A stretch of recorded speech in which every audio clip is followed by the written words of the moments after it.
Hello everyone, welcome back on my channel. This is your host Vinay Grewal. जैसा कि आप जानते हैं कि हम भोपाल घूम रहे हैं और आज का हमारा सफ़र शुरू हो रहा है लाल घाटी से। मैं इस जगह जहाँ खड़ा हूँ ये लाल घाटी है और इसको भाई लाल घाटी क्यों बोलते हैं इसके पीछे भी एक रीज़न है। एक यहाँ के संस्थापक हुआ करते थे 18वीं शताब्दी में, मोहम्मद खान। उनका नरसिंहा राव से युद्ध हुआ और उस युद्ध में यहाँ बहुत खून बहा। तो जो युद्ध हुआ उसको खून बहा, तो ये घाटी में ही वो युद्ध हुआ था, तो यहाँ खून खूब बहा था। और कुछ यहाँ की मिट्टी और पत्थर पहले से लाल थे, ये ऐसा लॉजिक मुझे लगता है, इसलिए यहाँ का नाम लाल घाटी पड़ा। और जो मैं मोहम्मद खान की बात कर रहा हूँ, रानी कमलापति का नाम आपने सुना होगा। वो रिश्ते में उनके भाई कहलाते थे क्योंकि वो उनको राखी बांधती थी। लेकिन उनका मोहम्मद खान का नेचर कुछ ऐसा था कि वो यहाँ के शासक बनना चाहते थे। तो रानी कमलापति ने एक बार किसी चीज़ के चलते उनसे मदद मांगी, तो उस मदद के करने के बहाने वो यहाँ पर राज करना चाहते थे और उन्होंने धोखे से राज्य हड़पने की कोशिश की और उसी के चलते उन्होंने उसके बेटे को भी मार दिया। तो कल जो मैंने आपको वीआईपी पे बड़ा तालाब दिखाया था, बड़ा तालाब में बोटिंग करते टाइम हम एक आइलैंड दिखा रहे थे आपको। वो आइलैंड दरअसल रानी कमलापति का महल हुआ करता था और उसके बाद उन्होंने रानी कमलापति ने इस धोखे की वजह से और अपने बेटे के मरने की वजह से वहाँ पर जल समाधि ले ली उसी तालाब में। और उसके बाद उनकी जल समाधि लेने के कुछ टाइम बाद वो तालाब भी वहाँ डूब गया। हालांकि लाल घाटी में इतना सब कुछ होने के बाद भी ये आज वेल डेवलप्ड घाटी है। अभी हम आपको दिखाते हैं इधर कितना कुछ है। और यहाँ पे रॉक फॉर्मेशन देखिए, इनकी पूरा लाल लाल दिखेगा। अभी हम आगे को चलेंगे, यहाँ से अगर आप राइट लेते हैं तो एयरपोर्ट आ जाता है। यहाँ से 6-7 किलोमीटर की दूरी पे एयरपोर्ट है। ये रास्ता सीधा इंदौर बैरागढ़ के लिए जाता है। पीछे जो जा रहा है वो मेन भोपाल सिटी के लिए रास्ता जाता है। तो और हमने कल एक बात की थी कि यहाँ पे कुछ ट्रेजेडी हुई थी, आज वहाँ भी जाएंगे हम, इसके बाद हम वहीं चलेंगे। तो भाई अभी हम आ चुके हैं भोपाल स्मृति द्वार पे। और जैसा मैं थोड़ी देर पहले बता रहा था रानी कमलापति के बारे में, वो 18वीं सदी तक शासक रही थी। 18वीं सदी के बाद यहाँ पर कोई शासक नहीं रहा, वो यहाँ की आखिरी राजा थी, रानी थी सॉरी।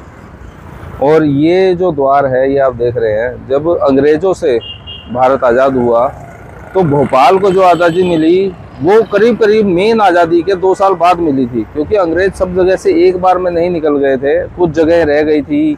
पूरी तरह देश को आज़ाद होने में कुछ चीज़ें थे, यहाँ उनके ऑफिसेज थे या कुछ थे, उनको निकलने में। तो ऐसा माना जाता है कि देश आज़ाद होने के 2 साल बाद जब यहाँ पे आज़ादी अंग्रेज पूरी तरह चले गए, तो यहाँ पे उस चीज़ का फिर आज़ादी दिवस मनाया जाता है।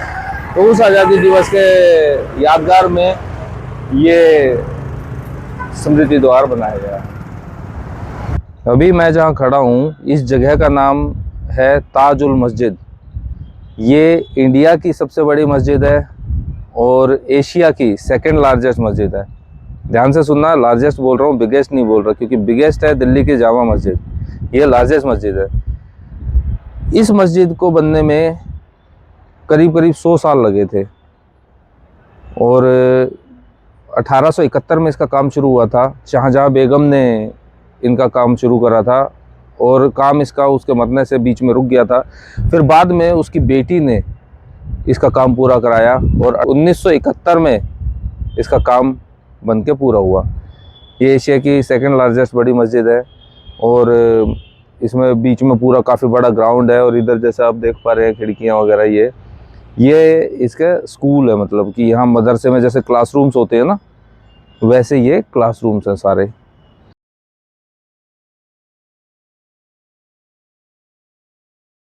हमें एक्चुअली यहाँ पर अभी नमाज चल रही थी, हम जिस टाइम आए तो अंदर जाने की परमिशन नहीं थी, उन्होंने रुकने बोला और मेरे पास अभी इतना समय नहीं है, मुझे आगे भी 2-3 जगहों पे जाना है, तो इसलिए हम अंदर ना जाके हम यहाँ से शूट कर रहे हैं। और अब हम चलते हैं जो यहाँ पर गैस ट्रेजेडी हुई थी 3 दिसंबर 1984 में। बहुत से लोग यहाँ मरे थे। आज इसी वजह से मेरा ये ब्लैक पहनने का मन किया, क्योंकि सच बताऊं तो वो एक काला दिन था भोपाल के लिए। और चलिए आपको दिखाते हैं और अच्छे से समझाते हैं कि एक्चुअल में उस दिन हुआ क्या था।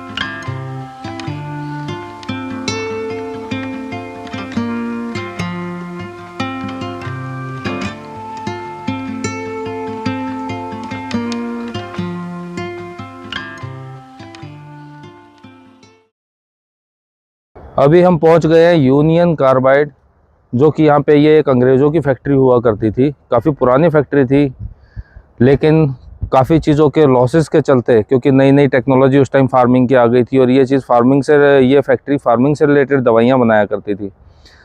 तो उसके लिए जो केमिकल यूज़ होता था MIC, उसके यहाँ पर टैंक थे। और MIC जो है वो पानी में मिल के रिएक्शन करती है, और उसका रिएक्शन इतना ख़तरनाक था, वो जो गैस लीक हुई कि एक ही रात में भोपाल के 25,000 लोग कुछ ही घंटों में ख़त्म हो गए। वो एक काली रात थी भोपाल के लिए कि 25,000 लोगों के चले जाना। जो लोग सो रहे थे वो सोते ही रह गए, कुछ सड़क पे चलते चलते मर गए। और मैं अभी आपको मैप के थ्रू दिखाऊंगा कि ये भोपाल रेलवे स्टेशन बहुत पास में है यहाँ पे, और इसमें उस टाइम जब गैस लीक हुई तो हवा इस तरफ की थी, तो वो उधर को गए हवा गई, जो कि भोपाल के इस एरिया को तो उतना नुकसान नहीं हुआ, लेकिन इस एरिया में बहुत वो हुआ। अगर गैस इस टाइप से फैली होती तो वो चारों तरफ कितनी तबाही मचाती आप सोच सकते हैं। ये फैक्ट्री तब से ही बंद पड़ी है। यहाँ नॉर्मल टाइम पे लोगों को आने की परमिशन नहीं होती है, इसकी परमिशन कलेक्टर से लेनी पड़ती है, डिस्ट्रिक्ट कलेक्टर जो है। तो हमने परमिशन ली और हम अंदर आए हैं, और अब आपको ये चीज़ें हम दिखा रहे हैं कि ये फैक्ट्री का वो एरिया है जहाँ पे स्टोरेज हुआ करती थी, और MIC की स्टोरेज वहाँ थी। अभी आपने कुछ टाइम पहले सुना होगा कि काफ़ी सारे टैंक जो यहाँ से निकाल कर जितना भी कचरा था, क्योंकि वो अभी भी इतने सालों बाद भी वो इतना ख़तरनाक था कि उसको ले जाके एक जगह डंप किया गया है और डिस्पोज़ किया गया है। लेकिन मैं जो सबसे पहले जिस पाइपलाइन से गैस लीक हुई थी वो दिखाऊंगा मैं आपको अभी। और चलिए आते हैं एक बार फैक्ट्री का छोटा सा टूर लेते हैं। सच में यार, ये इतने साल हो गए, ये बिल्कुल जर्जर हालत में है फैक्ट्री इस टाइम पे। ये टैंक इतने हैवी होते हैं, और अब देखो इनका गल के क्या हाल हो गया है।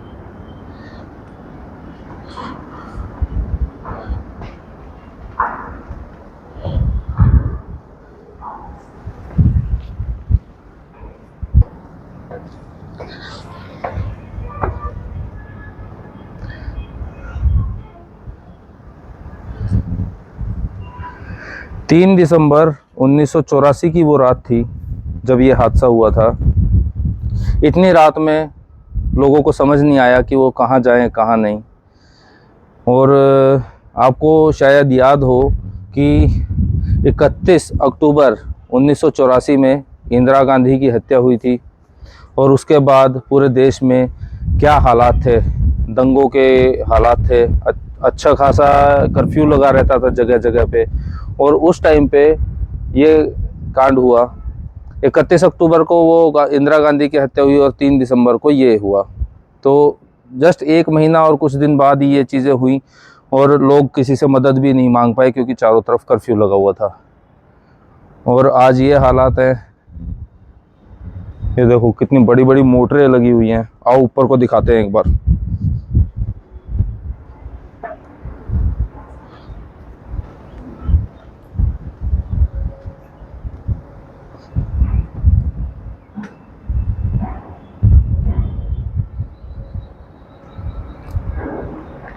ये देखो यहाँ पर ये पूरी तरह गल चुका है। ये देखो ये कैसे हिल रहा है।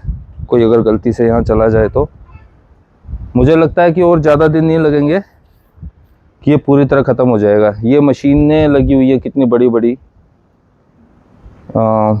MIC को रोटेट करने के लिए। वाह यार, ये ज़्यादातर गलावट का रीज़न ये है कि यहाँ पे कबूतर और बाकी पक्षी बैठते हैं ना, तो उनकी जो बीट पड़ी हुई है ना, ये देखो इधर, ये जो बीट वगैरह पड़ी है ये बहुत गर्म होती है ना, और जैसे बारिश वगैरह होती है तो वो पानी के साथ मिक्स होके और उसका ये हालत हो जाती है। और ऊपर भी जा सकते हैं हम।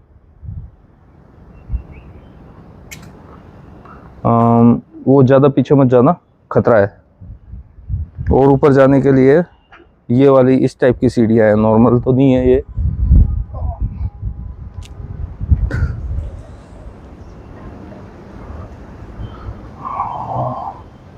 ये जो है फैक्ट्री का वो पार्ट है जहाँ कुछ गिने चुने लोगों को ही आने की इजाज़त होती थी,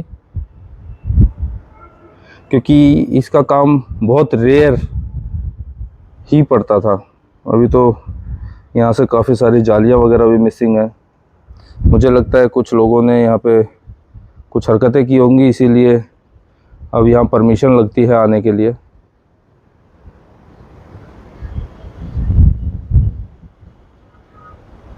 लेकिन इन चीज़ों को देख के भाई साहब क्या महसूस होता है वो कैसे बताए। मैं यहाँ खड़ा हूँ, मैं जो महसूस कर पा रहा हूँ वो शायद आप नहीं कर पा रहे होंगे, क्योंकि मैं उन चीज़ों को बारीकियों से समझ रहा हूँ जिन वजह से ये सब हुआ। ये है मिक्सर ग्राइंडर ये मोटरें लगी हुई हैं बड़ी, और नीचे होते टैंक। और ये ना थोड़ा सा संभल कर चलने की ज़रूरत है। ये देखो कितनी बड़ी बड़ी मोटरें लगी हुई है, काफ़ी पार्ट इनके मिसिंग भी है, लोग खोल कर ले गए।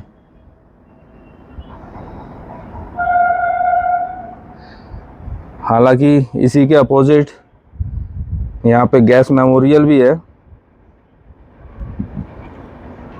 उसकी याद में बनाया गया है। और एक विधवा कॉलोनी भी है, जो पे यहाँ पे काम करने वाले लोग मरे थे, उनकी बीवियाँ वगैरह वहाँ पे थे, उनको जगह दी गई थी रहने के लिए। अभी यहाँ पे हमें एक भैया मिले थे जो यहाँ पे सिक्योरिटी गार्ड का काम करते हैं, तो उन्होंने बताया कि ये जो टैंक है ना, ये लीक हुआ था सबसे पहले, और उसके बाद MIC के मेन टैंक लीक हुए थे। कितना बड़ा टैंक है ना ये ऊपर की साइड से लीक हुआ था। और कहते हैं कि कुछ लोगों ने कोशिश भी की थी इसको, वो लेकिन वो जिन्होंने कोशिश की उसको रोकने की, वो वहीं के वहीं डेड हो गए 1 मिनट के अंदर अंदर। कितनी पाइपलाइन वगैरह सब डैमेज हो चुकी हैं इसकी।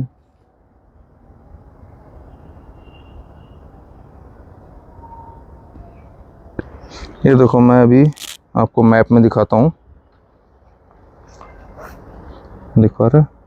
ये हम यहाँ पर खड़े हैं और ये है रेलवे लाइन, और ये निशातपुरा, और ये है भोपाल जंक्शन, ये यहाँ पर। तो फैक्ट्री से यहाँ और यहाँ ये इस तरफ का एरिया बच गया था, और ये इस तरफ का एरिया कितना डैमेज हुआ था। यहाँ पर ज़्यादा नुकसान होने का रीज़न ये भी है, इतने लोगों का मरना इसलिए हुआ क्योंकि जब ये फैक्ट्री बनी उस टाइम पे यहाँ कुछ नहीं था, लेकिन जब फैक्ट्री में मज़दूर काम करने आने लगे तो वो फैक्ट्री के आसपास ही बस गए। बाद में उनके रिलेटिव, उनके बच्चे और सब यहीं पे बसते चले गए, और यहाँ पे एक बहुत बड़ी कॉलोनी बन गई। और कॉलोनी के साथ साथ फिर कुछ लोगों ने प्रॉपर्टी के प्लॉट्स काटे, और मतलब बहुत एक पूरा शहर बन गया यहाँ पर कुल मिला के। तो जब ये, हालांकि फैक्ट्री जब भी कोई गवर्नमेंट पास करती है तो वो शहर से दूर करती है, लेकिन शहर ही जब फैक्ट्री के पास चला जाए तो कोई क्या कर सकता है। तो इसमें ज़्यादा नुकसान होने का एक मेन रीज़न ये भी है, जो कि मुझे लगता है।